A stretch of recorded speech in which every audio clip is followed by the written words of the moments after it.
In late medieval England, a new breed of castle was emerging. No longer needed as weapons of conquest, castles now became flashy homes for the nouveau riche. No castle reveals this change more perfectly than Bodiam in Sussex. And no one personifies the new breed of castle builder better than Bodiam's owner, Sir Edward Dallingridge. Understand the man, and you understand his castle, the most impressive and the most elegant castle of its age.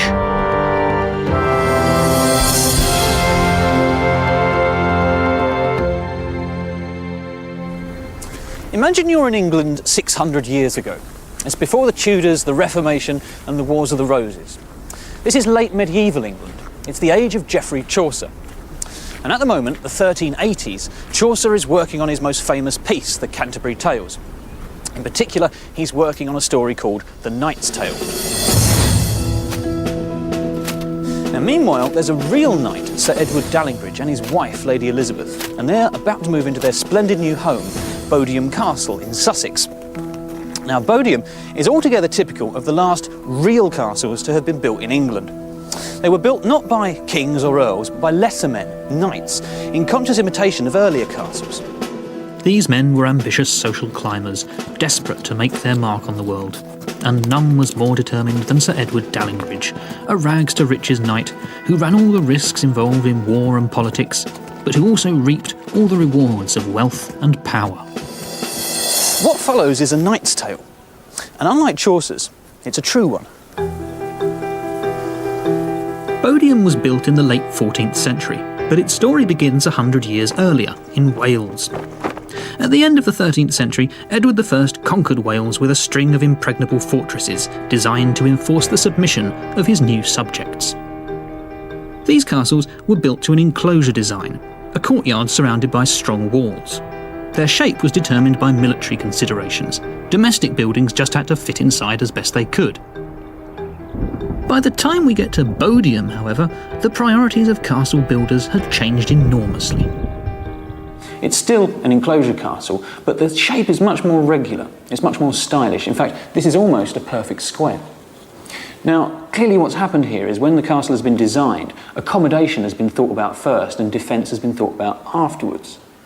So if you take away the gatehouse and the towers and the turrets on top, what you end up with is the shape of a courtyard house.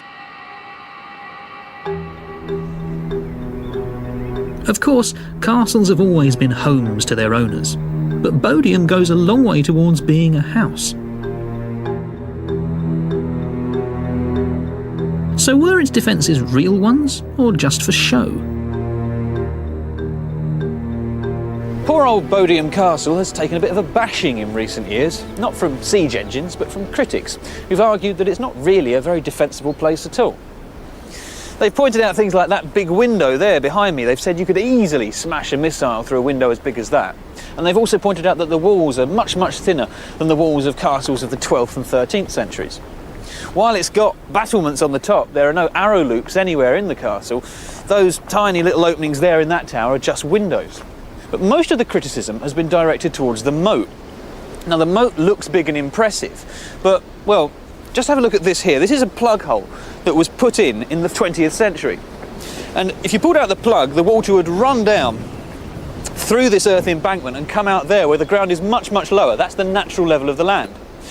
But you can see, even without the plug in the 14th century, a group of men with picks and shovels could easily hack through this embankment and, it's argued, drain the moat in a day. So why bother building a castle with such weedy defences in the first place? Well, part of it's to do with visual impact. As an attacker, you couldn't tell just by looking at the outside how thick the walls are. And the reflection in the water gives you twice the castle for your money, a fact that would not have been lost on the ostentatious Edward Dallingridge. So is there anything to be said for Bodiam's defences? Well, I think the answer is yes, quite a lot really. Even if you could drain this moat, you're still going to be faced with a vast expanse of mud which is going to be ankle to knee deep to get across. The only way really to get across this moat is to use the bridges. Now that bridge wasn't there in the Middle Ages. The bridge originally went from here to over there. So if you're coming across it, you've got flanking fire on your right hand side from the castle. And as you come through this bit, you've got a barbican, an outwork, with a big portcullis, a big strong gate.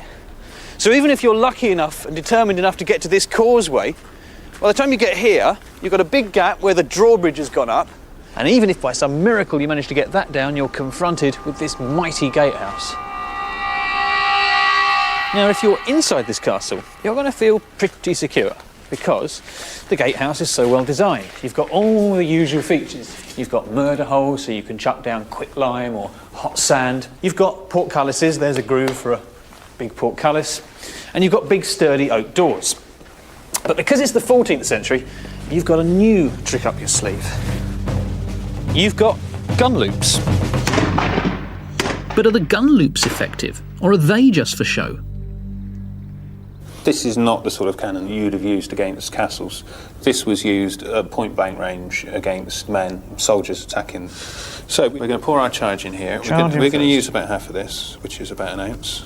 Is there any danger of this exploding when it goes off? This particular one, no. I mean, the way that this has been reconstructed is very much stronger than the originals, but the original guns did explode quite frequently. We're going to put some wadding in next. We're using grass here, but I mean, really, they use whatever they could get their hands on, basically. Okay. Right. And we're going to ram it home. Okay. It's just a piece of stick. There's nothing more technical than that. Okay. What we're firing out of this gun is this kind of stuff. It's called hail shot. It's not a single projectile, not a ball or an arrow or anything? No. Basically, what we've got here is a very large sawn-off shotgun. So, are we ready to fire now? More or less. The next thing we need to do is to pour some powder, and we've got a nice puddle on top of the gun. There we go. This stuff on here is called match. A lot of matches. Matches, yeah. Okay. But it's basically just some rope which has been soaked in saltpeter so that it will smoulder continuously. You didn't really aim these things, to be quite honest with you. You saw a large group of people, you roughly aimed it in their direction, you fired, and you prayed to God it didn't blow up on you. Right. Have a care!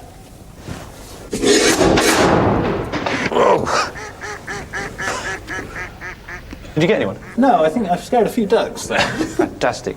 Now we've fired that, which was terrific. Let me just ask your opinion on these gun loops. Are they effective or not? Well, directly in front of us, across there, would have been a bridge, onto which guys would have had to run to attack the castle.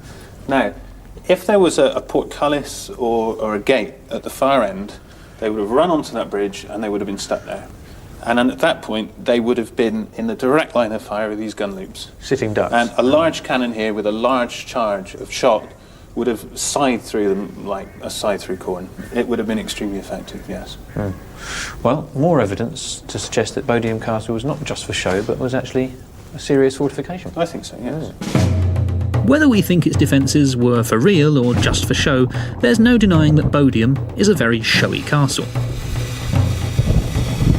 This is hardly surprising when you consider the personality and the history of its owner.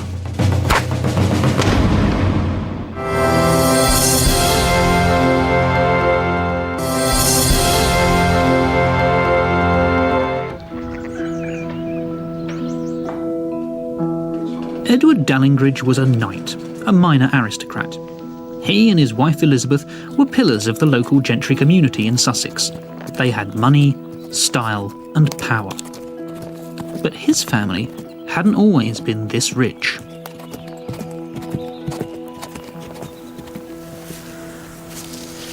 Edward's great-grandfather had been a mere forester at a place called Dallingridge near East Grinstead in Sussex. About the only thing that he left his descendants was the family name. But over the next 3 generations, the Dallingridges pulled themselves up by their bootstraps, and the way they did this was by making really good marriages. Edward's grandfather did very well for himself in this regard, and Edward's father Roger did even better, marrying into the local gentry and ending his days as an MP. But it was Edward himself who made the last and biggest leap forward. His wife Elizabeth was a fantastically wealthy young lady, and Edward himself became the first Dallingridge to take up the distinction of knighthood. Edward was knighted when he was about 20, and he and Elizabeth had already been married for a couple of years.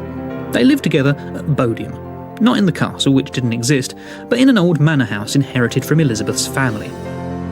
Edward, however, wanted more, and he dreamed of a new home that would announce to the world that he had finally made it.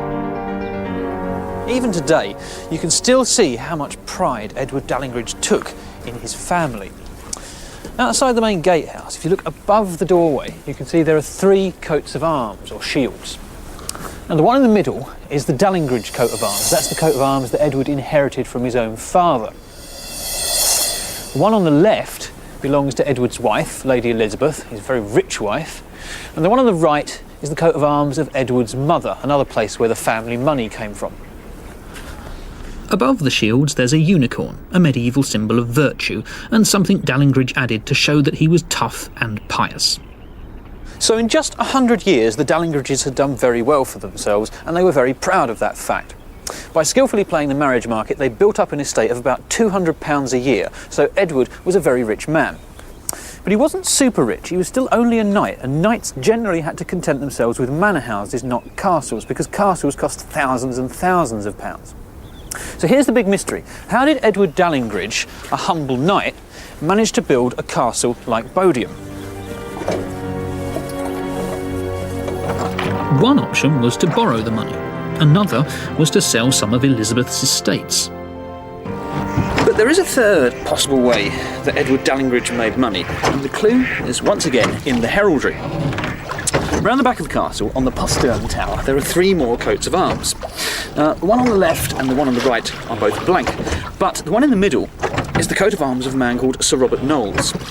Robert Knowles was one of the most notorious men of his age. He was a captain in the 100 Years' War, and he made an absolute fortune from the depredations he carried out against the French. Plunder, ransom, all that kind of nasty stuff. And the remarkable thing is that Edward Dallingridge was there in France with him doing exactly the same thing. So, we know from those coats of arms up there, this castle, this beautiful fairy tale castle at Bodiam, is built from the blood of French peasants.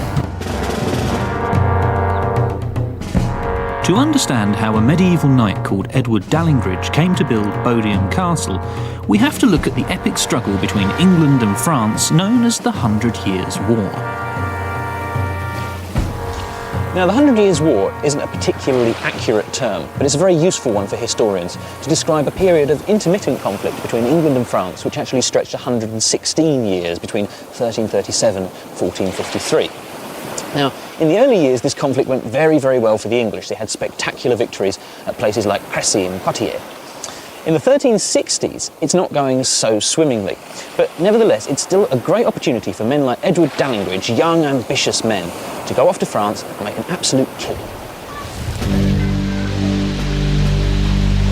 Dallingridge's first experience of the war was as a teenager in 1359, when he spent the winter with a royal army outside Paris. Over the next 20 years, Dallingridge had a good war. He went on diplomatic missions to Italy and fought in France under powerful commanders like Robert Knowles and the Earl of Arundel. He enlisted with an English force which marched 500 miles from Bordeaux to Calais and was part of a naval expedition which captured a French ship in the Netherlands. In all these actions, there were plenty of opportunities for Dallingridge to make a small fortune from the spoils of war. But if war could be a quick route to riches, becoming a knight in the first place involved making a hefty initial investment. Protecting yourself in battle was absolutely essential, and the latest technology in shining armour was far from cheap. He is exactly what Dallingridge would look like if Dallingridge was wearing the latest, the most up-to-date, the most expensive kit. I mean, this is an extraordinary piece of workmanship. A single skull, which is actually tapered and flanged. These pieces are not actually made in England. We know from documents that we've got English armourers, but we don't know is of anyone who's making this quality, and the surviving pieces are attributed mostly to Italy and Germany as the two great schools. So for a start, this would have to have been imported. So if Edward Dallingridge had the full kit like this, he couldn't nip up to London and order a piece like this. He'd have to be getting it from abroad. That's right, yeah. Well, that's interesting, because we know that he went to Italy in the 1370s. Oh, well, perfect. He could have ordered it from Italy. This is exactly the kind of kit that he would have had in the 14th century. If he could afford it. Now, I'm trying to push you on this one. Can you give me a kind of a very rough figure for what we could expect that to cost? I'm expecting several hundred. I was going to say it is going to be in terms of £300 to £400. That's amazing, because that's twice what he earns a year from his estates. Yeah. He's got about £200 worth of land, so it's a lot of money. Although spending 2 years' salary on armour gave you plenty of protection, it also made you more of a target. Captured arms and armour is a major source of revenue. Stealing other people's kit? Yeah. Oh, right. Absolutely. Oh, I yes. thought you got hold of other people for the person themselves and then ransomed them. As well, yes. But you keep their armour. You're keeping their equipment. Yes, you are, and that is why you see a lot of pillaging of battlefields, because it was so valuable. By sacking and looting French towns, ransoming French noblemen, and perhaps even stealing their armour, it would have been easy for Edward Dallingridge to make a mint in the 100 Years' War. In this day and age, we might frown on such behaviour, but Dallingridge probably considered himself to be a very chivalrous knight. So what did people at the time make of such mercenary tactics? Geoffrey Chaucer's knight in the Canterbury Tales got up to much the same things as Sir Edward. How did you square this idea of chivalry, of being nice to people, of sparing people's lives, with the bloodletting of the 100 Years' War? Well, I think chivalry is often a facade, an aesthetic facade that covers up extreme violence and brutality. And that's very much the case in the description of the knight. So the description opens with this list of virtues, a catalogue describing what a wonderful, honourable man he was. A knight there was, that a worthy man, that fro the time that he first began to riden out, he loved chivalry, troth and honour, freedom and courtesy, and worthy was he. But then it goes on to describe his campaigns. It actually specifies that he always kills his foe, and that's something which knights weren't supposed to do. It also lists the battles that he was involved in, and it mentions battles like Alessandra, and that was a notorious battle at the time. It wasn't a cause of honour, it wasn't a proper crusade, it wasn't seen as something that was fighting the heathen or fighting for a noble cause. It was basically a large group of mercenary soldiers who raided the town, and it was extremely brutal. They slaughtered everyone there. The whole town was sacked. The knights just took all their pillage and left. And I think it's that kind of knighthood that's very much criticised in the late 14th century, the idea of going to war for the sake of personal gain.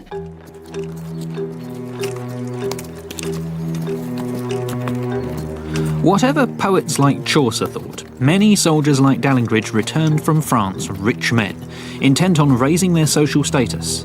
And what better status symbol than a castle? With the necessary funds to build a castle, all Dallingridge needed next was a reason. As luck would have it, the continuing war against France provided the crafty knight with all the reason he needed. In 1385, the French had taken control of the Channel and had built up an invasion force of 1,200 ships and 30,000 men.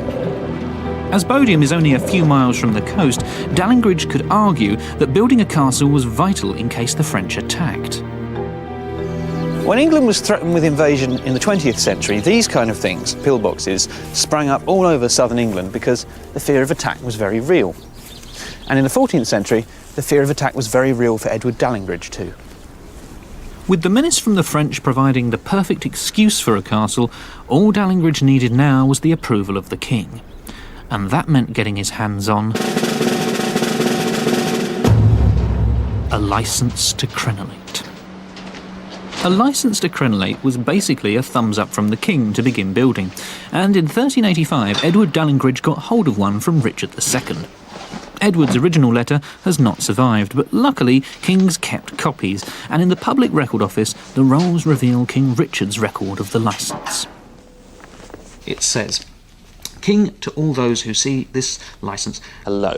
Know ye that of our special grace we have granted to our dear and beloved Eduardo Dallingridge Chevalier, Edward Dallingridge Knight, that he may strengthen with a wall of stone and lime his manor house of Bodiam, Bodiham, and that the castle is built, says the king, in defensionem patriae, in defence of the country against the king's enemies." The licence itself, though, doesn't survive, because Dallingridges don't survive, so none of their documents do. But it would have looked something like this. Although Bodiam has no neighbours to rival it today, in the 1380s it was one of several new castles that were being built along the south coast. But were these castles really built to see off the French, or were their owners just capitalising on people's fear of invasion?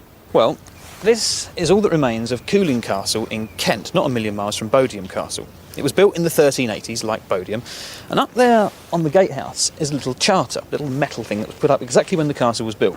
And it says, "Knoweth that beeth and shall be, that I was built in defence of the country." Now, I don't think you can be too cynical about that. I think if you asked Edward Dallingridge, he'd say much the same, that he built Bodiam Castle in defence of the country.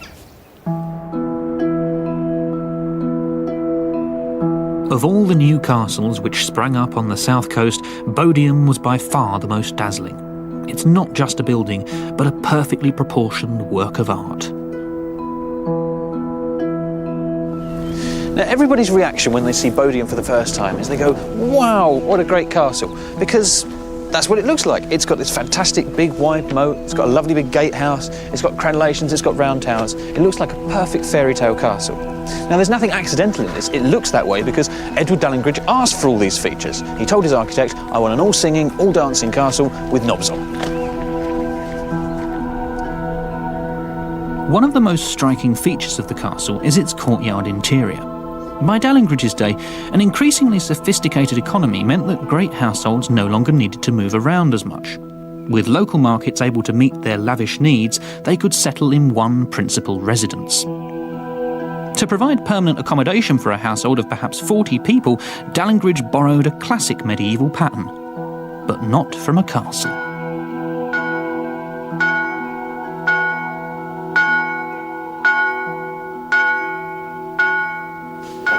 This is the front quad of Jesus College in Oxford, and this is a 16th century college, but as you can see, the layout of it is very much like a medieval college or a medieval castle like Bodiam. Over here, you've got accommodation in this range.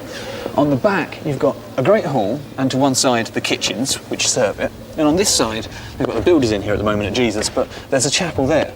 So everything that's necessary for a household or a college community is packed in within these four walls. So if Bodiam's inner courtyard resembled an Oxbridge quad, what about the inside of the actual rooms in the castle? For that, a little expert guesswork is needed.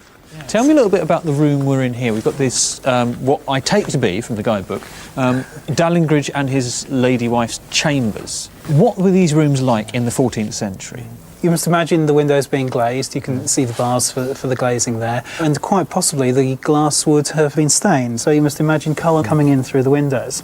Secondly, not only do they have the fireplaces, but as you can see, the fireplaces are very ornate. The one in the upper chamber even has little battlements on it. Oh, yeah. So you don't just have the battlements on the outside of the castle. As you actually walk in and through, this motif keeps getting repeated. That I did spot. That Yes. is very, very interesting. Yes. It's got no room to put knickknacks on top of the mantelpiece, but there are, I imagine, lots of knickknacks in the room itself. Probably glazed pottery, a lot of metalware, a lot of pewter, a whole series of different things of that kind. But it's important to remember with Dallingridge that you've got somebody here who is not quite at the top social stratum, although clearly very wealthy and clearly moving up fast. And clearly moving up fast. So much of the stuff that he would have would not necessarily be quite of the top level. So, for example, you might expect tapestries on the walls, but it's more probable here that instead of tapestry, you've got wall hangings with paintings on them, slightly less expensive, but nevertheless very colourful, very grandiose. I just see him as such a sort of up-and-coming guy. The stuff he's moved out the old manor house, and eventually Lady Dallingridge was saying, "We've got to lose that. It's just so kind of middle class." And we'll get some tapestries one day, dear. So what's in this tower that is next to the Dallingridge's apartments? Well, the tower probably functioned as a suite of ancillary rooms to the private suites that we've just seen on that side. But one of the things you've got in here is this wonderful series of latrines. You can see the archway, the two archways, one above the other here, and then they're both sharing the same chutes going out into the moat. The latrines here at Bodiam actually discharge directly into the moat. Oh, so when you think of the romantic theme of Bodiam as this wonderful sheet of water, you've got to remember you're actually looking at an open sewer here. There's a huge number of toilets here at Bodiam. There's over 20 fireplaces. It really is accommodation on a quite magnificent scale. It's almost as if the accommodation itself is part of what Dallingridge is trying to display to the world. He's really trying to say, look, I'm a great lord here. I can offer huge amounts of hospitality.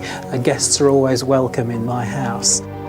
The state-of-the-art lavishness of Bodiam, paid for by 20 years of looting and pillaging in France, cemented Dallingridge's position in the top echelons of Sussex society. Both his pocket and his ambitions had been well served by the war. On his relentless rise to the top, Edward had made some very powerful friends. But he'd also made some very powerful enemies.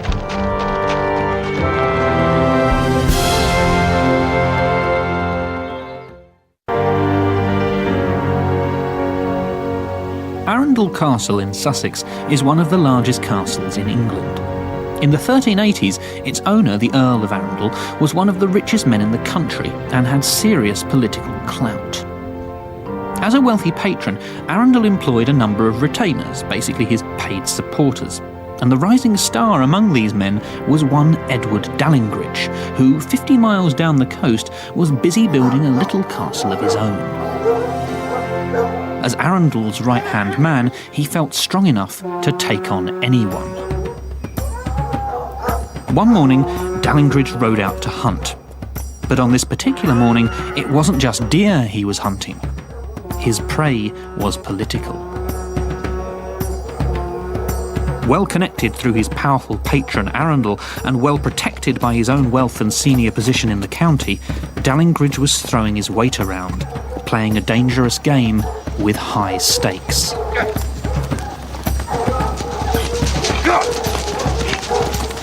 He's trespassing, and he's doing it to make a political point.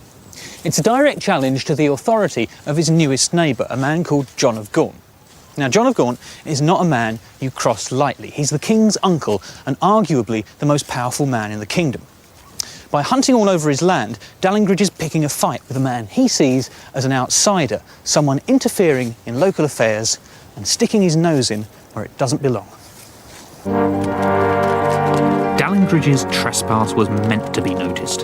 Along with the rest of the Sussex gentry, he resented Gaunt's recent acquisition of huge estates on his patch. But Gaunt, incensed by the actions of this nouveau riche upstart, took Dallingridge to court. Now, the reason we know about the conflict between Dallingridge and John of Gaunt is because of this wonderful summary of the proceedings in the court that's recorded on this contemporary roll. You can see Dallingridge is mentioned there at the top, Edwardus Dallingrig, and there's John of Gaunt, styled John, King of Castile and Duke of Lancaster. Now, what emerges more than anything else from this summary account is the kind of man Dallingridge was. It gives you a little window onto his personality. He comes across as a man with a really fiery temper. In fact, twice he throws down his gauntlet and challenges his accusers to a duel. You can see the word duellum just there. Now, in reward for this very theatrical performance in court, he's charged with contempt and fined nearly £1,000. And he's then thrown into prison until that fine is paid. You can see there's an order to the sheriff to keep him in safe and secure custody. The thing is, he doesn't remain in prison for very long. When John of Gaunt popped off to Spain, Dallingridge's patron, the Earl of Arundel, stepped in and had a word in the king's ear. The fine was never paid, and Dallingridge was soon out of jail and restored to his position at the head of Sussex society. Edward got off the hook because he was well connected. Bodiam Castle, which he started building around the same time, was designed to help him play the patronage game. It was intended not just to impress his inferiors, but also to entertain his betters, like Arundel or the king.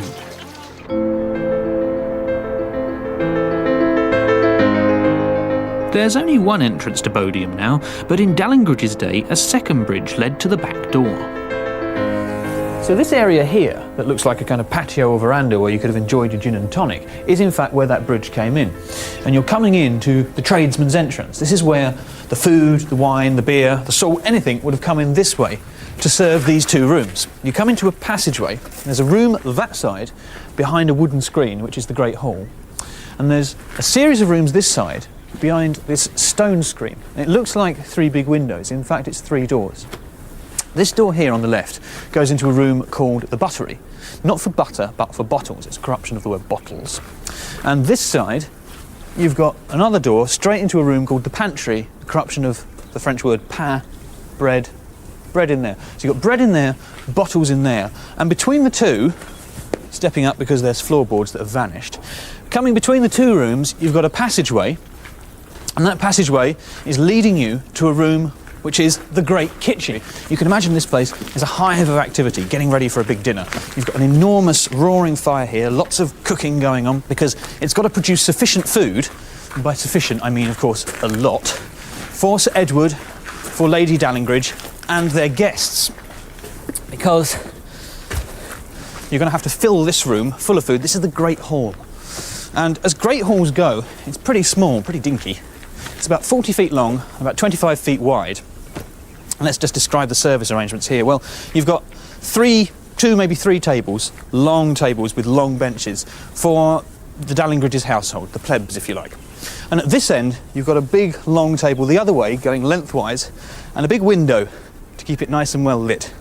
And this is where the Dallingridges would have sat. Edward would have sat here at the top, Lady Dallingridge beside him, relatives and friends here.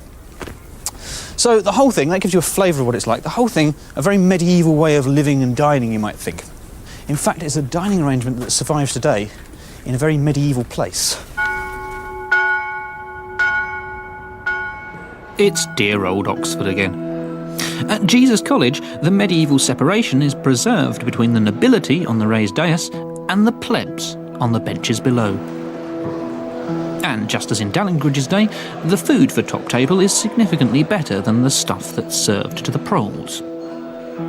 For their starters here at Jesus, it's pâté de foie gras for the fellows and vegetable terrine for the students.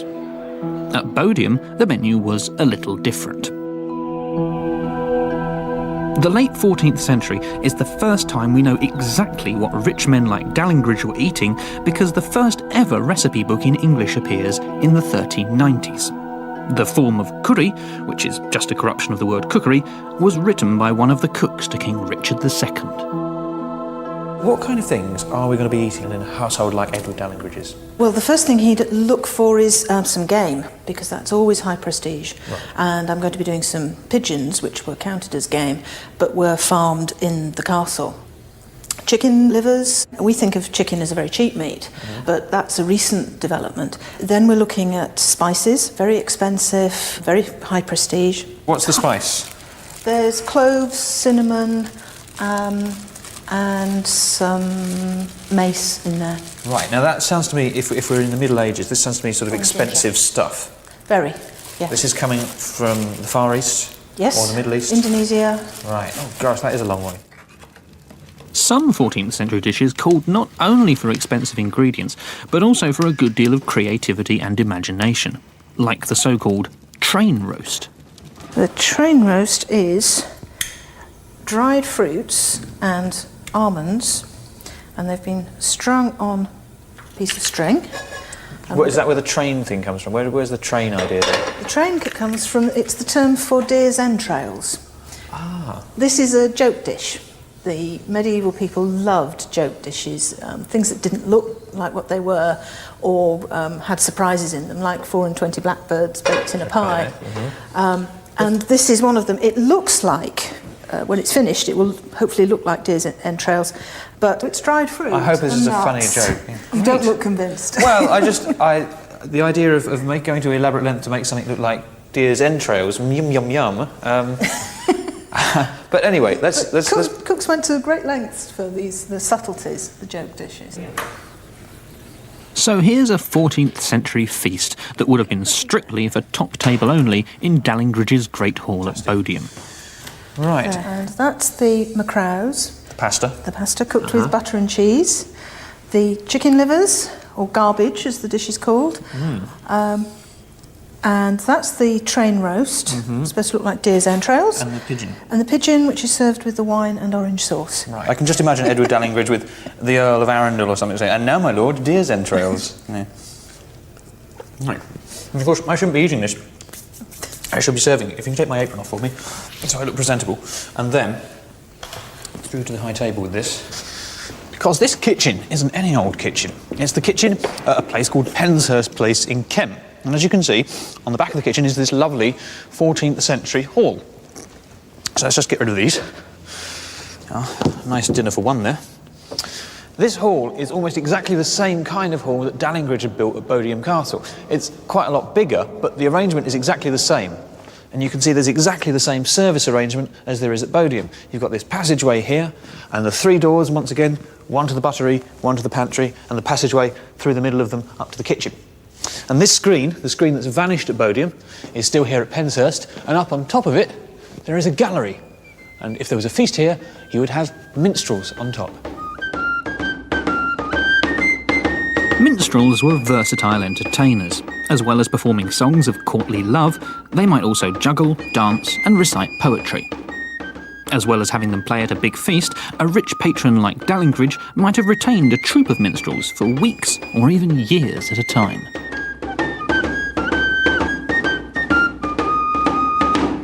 Mary, you've got a fantastic range of medieval instruments here, and these are all reconstructed ones, aren't they? Yes. I imagine this is a harp. What are the strings made out of? Gut. Gut. There is various treatises from the Middle Ages about making strings for fiddles and harps. And there's a lovely one which says that they can be made either of sheepy's gutties or of wolfy's gutties. Okay. But that something to the effect that you mustn't mix the two up, because if you do, the wolfy's gutties destroyeth and corrumpteth the sheepy's gutties.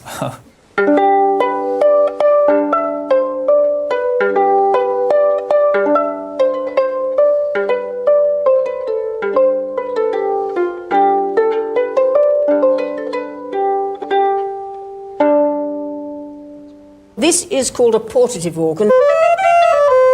They appear in English art from round about 1300. Oh, OK. So Edward Dallingridge has But probably this- heard one of these. Oh, yes. From Robertsbridge Abbey, there has survived some very early, well, it is apparently, they say it's the earliest surviving keyboard music. Robertsbridge Abbey is just a few miles away from Yes, Bodiam Castle. yes. So what we have here is a manuscript written in Edward Dallingridge's day, in Edward Dallingridge's backyard. Yes.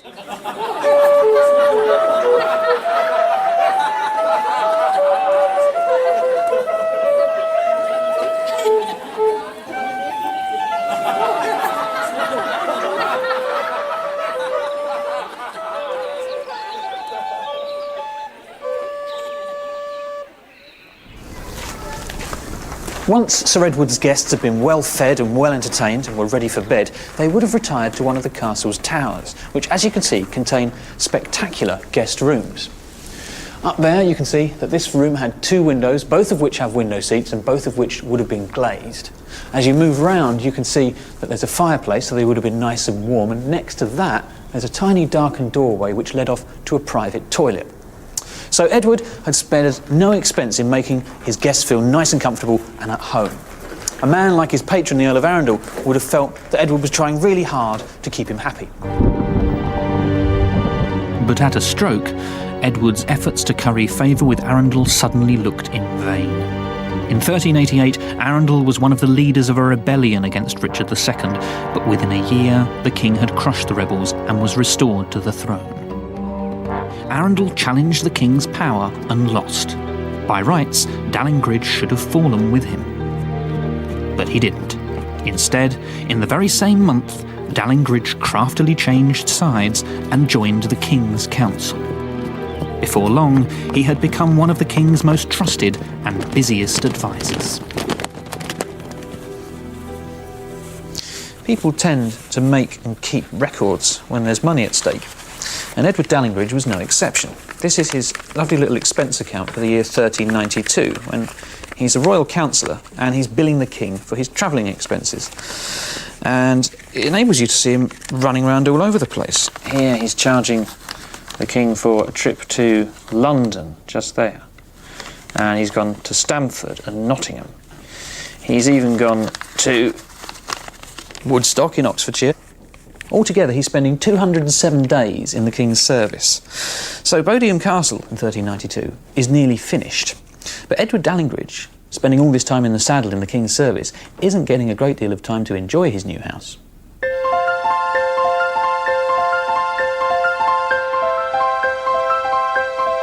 When Edward was away on business, his estates in Sussex didn't just manage themselves. With the help of a trusted steward or manager, his wife Elizabeth was in charge. Her ability to act as lady of the manor was probably part of her appeal to the dashing Sir Edward. Of course, Elizabeth's primary attraction when Edward came to marry her was her huge tracts of land. But it probably wasn't her only attraction. It's often assumed that in the Middle Ages, men only married because they wanted to get their hands on land or because they wanted to get children. But they also wanted companions, like we do today. They wanted someone to help out with the management of their households and their estates. So although we don't have much information about Elizabeth, we can guess from her background that she was a very well-educated lady, and she would certainly have been able to read.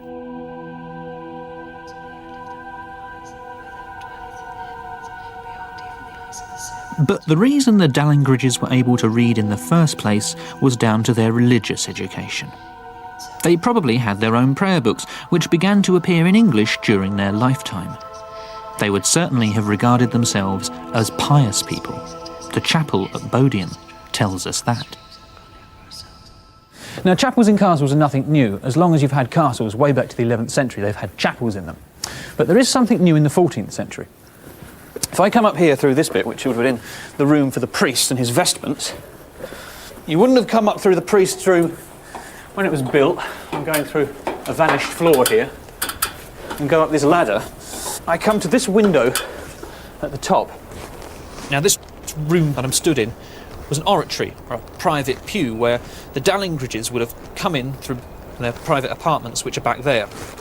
They could have attended chapel without actually having to go to the service and mix with their household, who would have been stood there. So they can sit here and listen to the Mass in private. And that's what's happening in the 14th century. People are not becoming less pious, but their piety is becoming much more personal. This move towards a more personal devotion is underlined by the nobility's increasing use of private confessors in preference to public church services. The importance of religion to Dallingridge is seen in the design of Bodiam. The only feature that breaks the symmetry of the castle's exterior is the chapel window, through which Dallingridge announced his piety to the outside world. So the castle elegantly combines two apparently conflicting functions. It may be a flamboyant status symbol, but it also conforms to the spiritual code of the time, of contemplation, confession, and atonement. And Sir Edward Dallingridge, the warrior knight who'd spent his youth plundering on the battlefields of France, might have felt he had plenty to atone for. Other knights at the time clearly had a lot on their consciences. Chaucer's knight is described as someone who's been on all these battles, who comes back from his voyage, from his travels, in order to go on pilgrimage, and that's the rhyme. And he's dressed as if he's in penance. He's dressed very scruffily. And you could see that he's come back from fighting all these bloody wars, and now he's going to atone for his sins and atone for all the things that he's done wrong, and that's why he's on pilgrimage, as a kind of penance. By 1393, Edward Dallingridge had served as a king's counsellor for 4 years. During that time, he'd negotiated treaties in Brittany, surveyed the fortifications at Calais, and, by skillful diplomacy, ended a bitter dispute between the king and the citizens of London. By this time, Bodiam Castle was probably finished, and the 46-year-old Dallingridge might have been looking forward to some quality time in his sumptuous new home. But in August that year, at the very height of his power and influence, his life was cut short.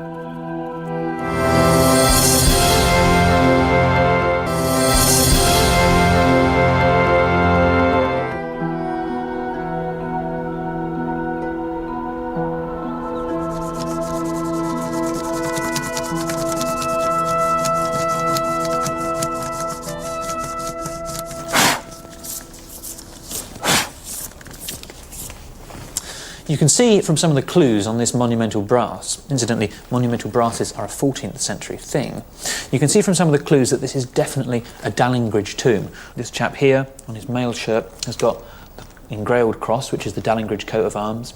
And up here, you've got another Dallingridge coat of arms, this part of the tomb, and there's a unicorn there, the same thing that features on the front of Bodiam Castle. If you look at the figures, you can see how the Dallingridges wanted to be remembered in death. They're both very pious, they've both got their hands pressed together in prayer. But this guy here has got no shame about displaying his martial qualities, his military background. He's got a sword down here, he's got all his armour on, no shame in that. Now, I have to confess that this isn't Edward and Elizabeth Dallingridge, this is his parents. May I introduce Roger and Alice Dallingridge, and they're buried here in the parish church of Fletching in Sussex. Now, the Dallingridges we've been dealing with, Sir Edward and Lady Elizabeth, being that much grander, were buried not in a parish church, but in a Cistercian abbey. They were buried at the Abbey of Robertsbridge, just a few miles west of Bodiam.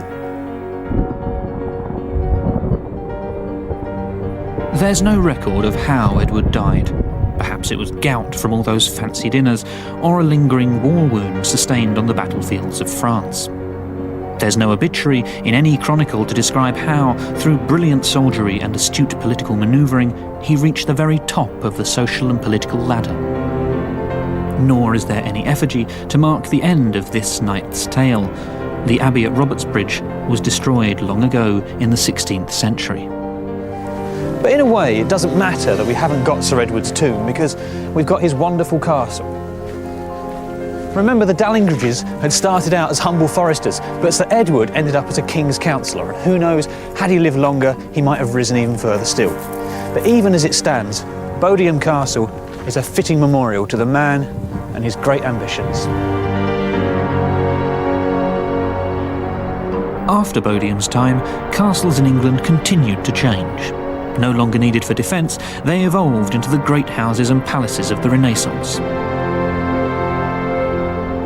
Built just 50 years later from gaudy red brick, Herstmonceux is a very mannered castle indeed, a far cry from tough-looking Bodiam. In the history of castles, Bodiam stands at a turning point. It looks back nostalgically to the great fortresses of Edward I, and it looks forward to the courtyard houses of centuries to come. The castles of late medieval England might look tough and imposing, but at heart they were elegant, peaceable, and thoroughly domesticated. Late medieval Scotland, though, that's another story.